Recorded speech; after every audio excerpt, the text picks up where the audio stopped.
কানাডার প্রধানমন্ত্রী Justin Trudeau Taylor সুইফটের কনসার্টে নাচলেন।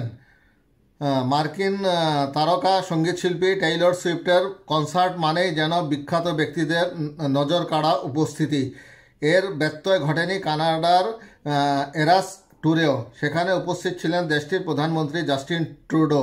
নেচে গেয়ে কনসার্ট উপভোগ করলেন তিনি। শনিবার 23শে নভেম্বর রাতের কনসার্টটি ছিল নানাভাবে তাৎপর্যময়, কারণ গায়িকার এরাস ট্যুরেরও শেষ ধাপের কনসার্টটির এটি একটি।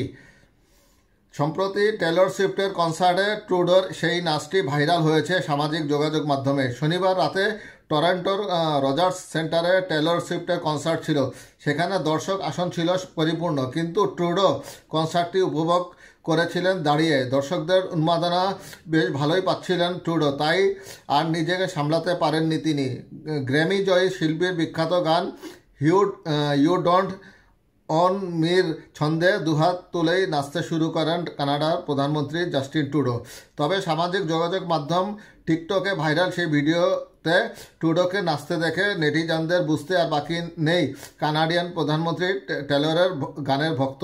তবে তার এই নাচ নিয়ে বিতর্ক হয়েছে, কারণ সপ্তাহ ধরে উত্তাল দেশটির মন্ট্রিল শহর, সেখানে ঘটছেন ন্যাটো বিরোধী বিক্ষোভ।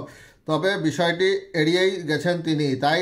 তাই তো নিন্দুকদের মন্তব্য, যেখানে মন্ট্রিয়াল উত্তাল সেখানে জাস্টিন ট্রুডো কনসার্টে যে আনন্দে নাচছেন। কানাডার প্রধানমন্ত্রী এই নাচকে রোমের সম্রাট নিরোর বাঁশি বাজানোর সঙ্গেও তুলনা করেছেন অনেকে। সরলতার অনেক নজির গড়েছেন কানাডার প্রধানমন্ত্রী জাস্টিন ট্রুডো। অন্য সাধারণদের মতো সাইকেল চালিয়ে পার্লামেন্টে যাওয়ার একটি ঘটনায় ব্যাপক আলোড়ন তৈরি করেছিলেন এই প্রধানমন্ত্রী। এবার কনসার্টে দর্শকদের সঙ্গে নেচে অনন্য এক নজির গড়লেন এই শীর্ষ নেতা। প্রসঙ্গত 2023 সালের মার্চে শুরু হয়েছিল টেইলর সুইফটের এরাস ট্যুর, যেখানে 5টি মহাদেশ জুড়ে 149টি শো। এবার এই কনসার্ট ট্যুর প্রায় শেষের পথে, বাকি রয়েছে মাত্র 4টি শো। শেষ কনসার্টটি আগামী 4 ডিসেম্বর কানাডার ভ্যাঙ্কুভারে অনুষ্ঠিত হবে।